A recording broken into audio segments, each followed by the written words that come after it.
Hey guys, I'm Marissa and welcome back to my channel. Today I'm sharing with you my June budget with me. So I'm going to be walking you through our household budget, showing you all the income that we're bringing in this month and how we plan to either spend or save every dollar that we bring in.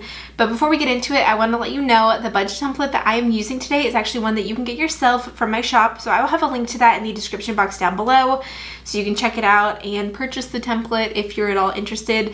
It's an Excel download and also works in Google Sheets. If you don't have Excel, don't fret. So you can check that out below. Also, if you're new to my channel, don't forget to subscribe here on my channel. I love sharing all about life and money, and I share my actual household budget here on YouTube every month. So definitely subscribe and stay tuned. So at the time of filming this, I am filming this video a little bit early in mid-May because I am due with a baby May 23rd. This is our first baby. You can't really see my bump, but we are really excited to be welcoming our son into the world this month. And I am very pregnant, so I'm trying to get a little bit ahead on filming. But that being said, I already know what our June budget is going to look like and have it ready, so I thought that I'd just sit down and share it with you guys. But I hope that by the time that this video goes up that I have a baby by now, because that would be pretty miserable if I didn't. And with that, here's a look at the budget. So the first section that we have here is our income, and I have my husband Jacob's income and my income individually blocked out, but I do show you my business income, and this month I plan to take $2,000 from my business. So I'm working on building up my business reserves, my savings for my business account, so I haven't been taking out very much each month, and I'm trying to take it out more on like a consistent salary basis. So I'm hoping that that'll go up a little bit more next month, especially as I'm starting to go into maternity leave and I won't be receiving a paycheck from my day job. That being said, my day job in the month of June, I will not be working, but I will still have enough vacation and sick time saved up to get paid for the entire month, which is great. So I will still get paid like normal for the month of June. I am taking 12 weeks of maternity leave, and about half of it will be paid thanks to the sick and vacation time that I have saved up, and the other half will just be unpaid. And I don't have any short-term disability or anything like that. But the great thing is that we've been able to work our budget to make it all work, and we're able to afford for me to take a full 12 weeks off, which is the family medical leave standard. So I am really grateful for that. Okay, moving on. Our total income then, we plan to bring home $7,807 this month. So now to show you where we plan to spend it. We use a zero-based budget, which means that all of our income equals all of the money out, whether that's for expenses or savings. So every dollar has to have a name. So here's how we are planning to spend our money this month. First, we have our tithe. We are Christians and we believe in giving it to our church and other organizations. So this is always going to be something important in our budget. So this month we have $702.70 going to our local church, and then $78 going to African New Life. And that is a missions organization that we support. We support 2 children in Rwanda. So the total of those together is 10% of our take home. We also support an additional missions organization for $40, and that's pretty small.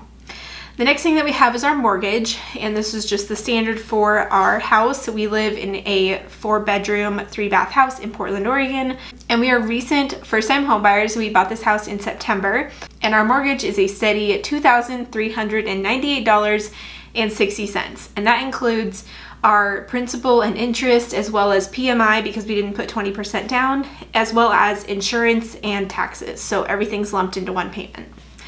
The next thing that we have is our HOA. We live in a neighborhood with the Homeowners Association, and so we have to pay $121.46 each month for the HOA. Next we have is water and sewer, and this is $100. I have gotten a lot of comments in these budget videos saying that our water bill is too high. I think that this really just varies depending on where you live, because anyone else who I know who are homeowners of the same-ish size house pay about the same amount. So we don't have a leak or anything. That's just how much it costs for water and sewer here where we live. Next we have is natural gas. Our house is heated with natural gas. In the month of May, so the June payment is going to be May's usage. For May, we've had days where it's been almost 90, and then we have days like today where I'm currently looking out the window and it's raining and it's cold. So it's definitely going to be fluctuating, but natural gas, maybe we'll spend about $40. We also use natural gas for cooking. Then we have trash. Trash is paid for us on a every other month basis, so this month is the month that we will have to pay for trash.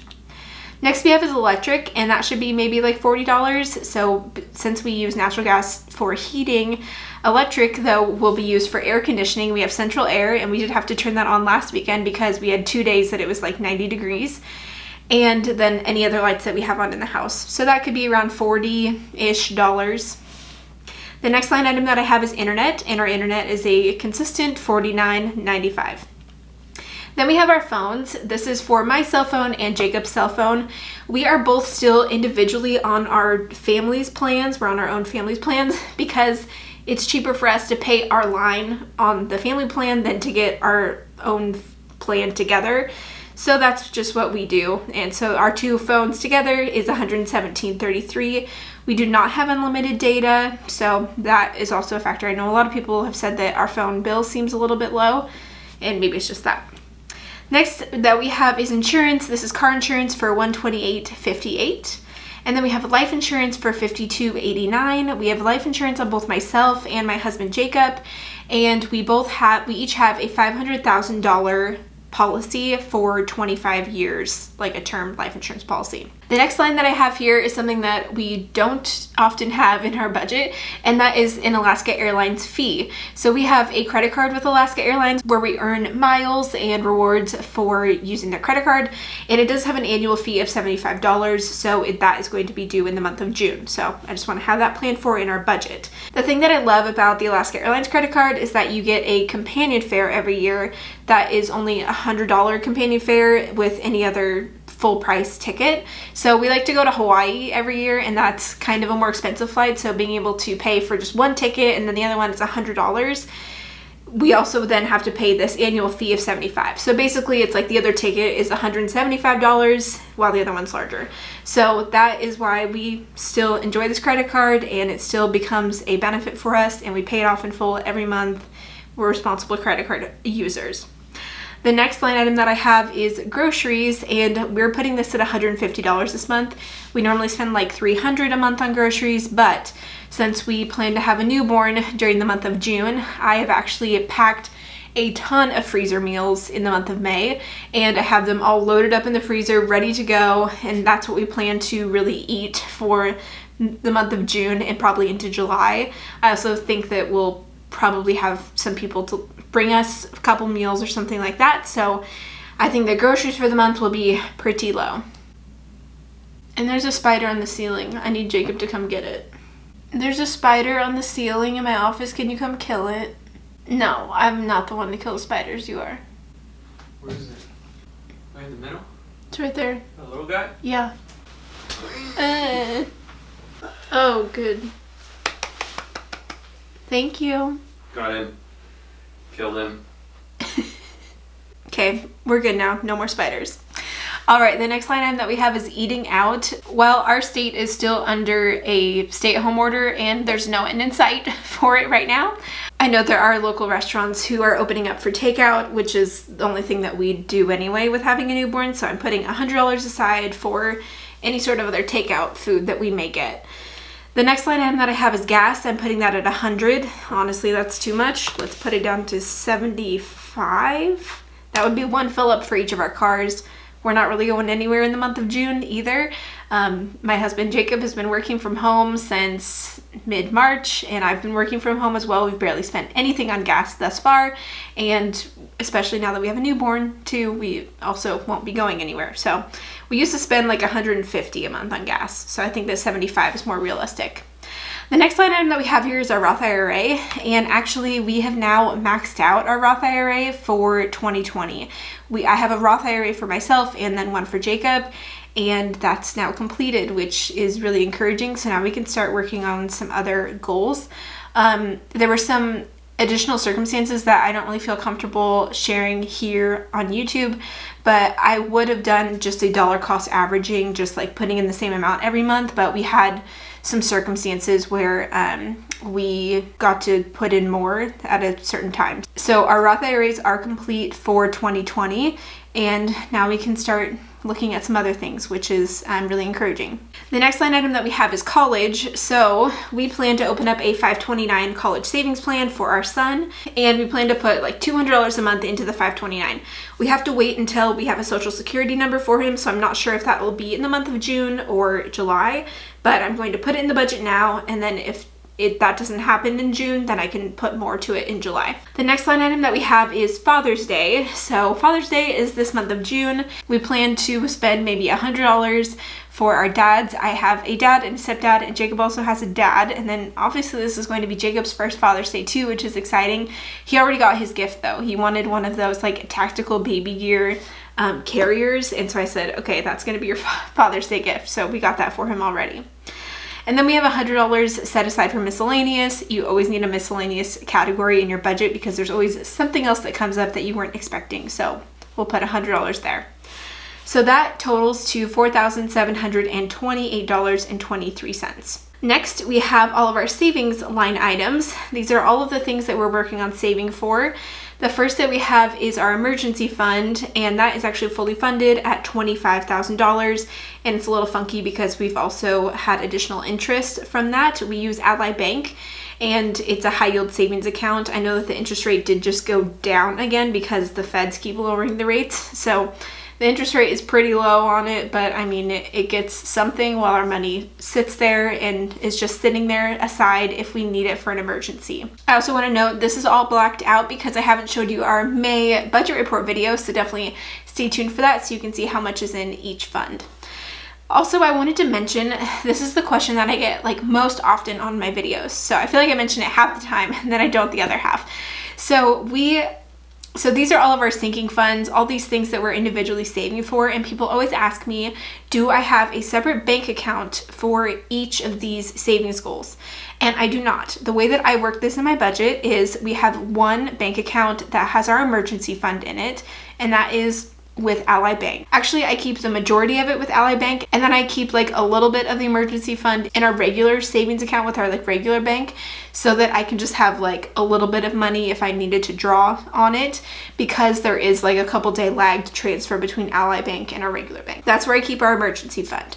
Then we have all of our sinking funds, and the way that this works for us in our bank is I keep the total balance of all of our sinking funds in just one account, and then I use my spreadsheet to be able to know how much is in each fund. So I know that there are a lot of people who will do this differently, and there are people who will open up a savings account and you can label each one with your bank to say which account each one is for, so you can transfer money every month. I don't really care to operate that way just because I have my spreadsheet and I'm able to see how much is in each one right here. So I just keep the total in one account. So that's just easier for me, but you can do it how you want. That's just how I operate it for our budget. So next we have Jacob. Jacob gets $100 of personal spending money each month, and then I also get $100 of personal spending money each month. And this is money that we can decide to do whatever we want with. We don't have to ask each other's permission before spending or anything like that. We can just spend how we want. Then we have extra giving. We put $50 a month into an extra giving fund, and this allows us to be able to say yes to additional giving opportunities if they come up, which is something that we are really grateful for and we really enjoy having in our budget. Next is really exciting. We are starting to save money towards vacation. So since I've been pregnant, we haven't been putting money towards vacation because we've just been saving for baby costs. And so we decided that now we are going to start putting $400 a month into a vacation fund. Mind you, it may be a while until we go on another vacation, but like I said, we love going to Hawaii, and we'd really love to go to Hawaii next summer if everything is good to go with the pandemic and things that are happening in the world. But being able to save for it now means that we'll be able to like stay at a nice hotel in Hawaii, go on some nice excursions or dinners or whatever. I mean, I know we're gonna also have like a baby with us, but that being said, we are going to start saving now for vacation so that we can enjoy ourselves next year on a great vacation. The next line item that we have is for Christmas. So we are saving $50 a month in a Christmas fund, and this way, once it gets around to December, our budget won't be blown out of the water with a big Christmas line item, but instead we'll save for it little by little each month, and that really adds up. So we're doing that for Christmas, $50 a month. We also have an additional credit card that we get 1.5% cash back on, and we always use all of that cash back for Christmas. So we save it up all year long and then use it for Christmas. So that also goes to our fund at the end of the year. Next we have is car maintenance. We put $75 into a car maintenance fund to just keep adding to it, and if we need to change brakes or anything for our cars, then we have money set aside. We also are now starting to save for car replacement, and this is new in our budget as of this month. We have a 2006 Honda Pilot with almost 200,000 miles on it, and we love the car so much, but we also recognize that it may only have a couple more years on it, so we know that we want to start saving now for a car to replace it. So we're going to put $600 this month into a car replacement fund, and again, we have a few years to do that. Next we have is an opportunity fund, and this is kind of where we're just putting every extra dollar that we have right now. And actually I am going to update this in real time with you guys because I changed our gas amount. The difference, the balance check that I have down here shows that I have $25 left to spend, so I'm going to add the extra money here. So we plan to put $1,153.77 into this opportunity fund. I'm not really sure what this looks like right now, but since our Roth IRAs are maxed out, we're just trying to figure out what other goals we want to work on. We're highly considering saving up this money for a down payment on our next house, hopefully in a few years. We'd love to be able to keep our current house as a rental and then move to a different house and have that be like our primary residence. So we'll see what that entails, or if we decide to put this towards paying off our mortgage right now a little bit early, or what that looks like. So I'm just going to put it in an opportunity fund right now, just in this crazy season of life too, with the pandemic and bringing a baby into the world and going on maternity leave. I don't know exactly what we want to do with it yet. So I'm just going to set it aside and let it keep building in this fund month by month, and then we'll figure out what we want to do with it. A lot of times if people have extra money left over and they aren't using a budget, it can easily be spent on super random things that you weren't anticipating. So for us to be able to set it aside and mark it that it's for something we just don't know yet, that allows us to still stay within budget on all of our other categories and be really mindful of that money. So we're just going to keep that aside and we'll see what will come of it. And let me know in the comments below what you think we should be doing with this money in the opportunity fund. Next we have is house maintenance. We are putting $350 a month into a house maintenance fund, and the total of this for a 12-month year would be 1% of our house value. So I heard that that's a good recommendation of how much you should save for house maintenance. So we are putting $350 a month. Next we have is household, and we are putting $100 this month into the household budget, and we use the household budget for things like toilet paper or detergent or soap or Clorox wipes, cleaning stuff. So anything that is not grocery items but we need for our household, we'll put in here. So $100 this month goes into that fund. And next we have is our baby fund. So we're putting $100 a month into a baby fund, and we'll see how this goes once our son is actually here, but we plan to use this money to cover things like clothing or diapers or formula if we need, or any sort of baby related expense, toys, whatever, will go here. So we plan to do $100 a month, and I'll let you guys know if that ends up being realistic or not. Also, I do want to let you guys know I am working on a baby and budgeting resource, and I now have a form available. If you want to enter your email, I will have a link to that form in the description box down below. You can enter your email there and be notified whenever that resource goes live. So definitely stay tuned for that. Enter your email so that you won't miss when it goes live. But I am excited to put together all of the information that I've learned and gathered through this process of being pregnant and also being very financially minded. So baby and budgeting resource coming soon. So finally, here we have a total of $3,078.77 being put towards savings goals, sinking funds, and the total money out, so that is all of our expenses and our savings, is $7,807. And we have a zero balance, which means that we have a zero-based budget, and our budget is now complete. So that is a look at our budget for June of 2020. Don't forget, if you want to check out this budget template, you can get it with the link in the description box down below. And also, if you want to stay tuned on the baby and budgeting resource that I'm working on, definitely enter your email in that form, also linked in the description box. And don't forget to subscribe to my channel, and I will look forward to seeing you guys in that next video. Bye.